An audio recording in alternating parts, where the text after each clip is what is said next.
ஒரு மிகப்பெரிய வாயோட ஒரு பொண்ணு பூனையை வாயில் கடிச்சிக்கிட்டு ஹாஸ்பிட்டல் என்ட்ரன்ஸில் நின்றுக்கிட்டு ரொம்ப கொடூரமாக முறைச்சிட்டு இருக்கா. எஸ், இந்த ஸ்டோரியை கேட்க ரொம்ப பயங்கரமாக இருக்கும். அதை நான் உங்களுக்கு சொல்கிறேன், நீங்கள் தெரிஞ்சுக்கோங்க.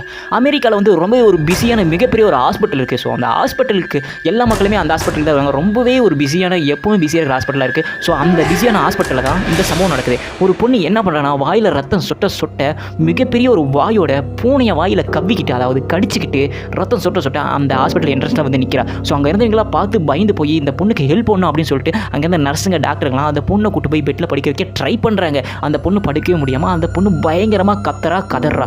அவரோட கதறல் சத்தம் ரொம்ப வினோதமாக, ரொம்ப பயமுறுத்தணும். கொஞ்சம் நேரம் ஆக அந்த பொண்ணு அப்படியே சாந்தமாயிடுறா. அந்த பொண்ணு வந்து ஒரு மெயினான ஒரு டாக்டர் பார்க்க வராங்க. அந்த டாக்டர் வந்து பொண்ணுக்கிட்ட சில கேள்விகள் கேட்குறாங்க. ஸோ நீ யார், எங்கேருந்து வந்திருக்க, உனக்கு என்ன ஆச்சு அப்படின்னு கேட்க ஆரம்பிக்கிறாங்க. அந்த பொண்ணு அதுக்கு எதுவுமே பேசாமல் எகிரி அவரோட கழுத்தையே கடிச்சிடுது. அவருக்கு ரத்தம் அங்கேயே ஊற்ற பயங்கரமாக ஆரம்பிக்குது. அங்கேருந்து அந்த பொண்ணு தப்பிக்க ட்ரை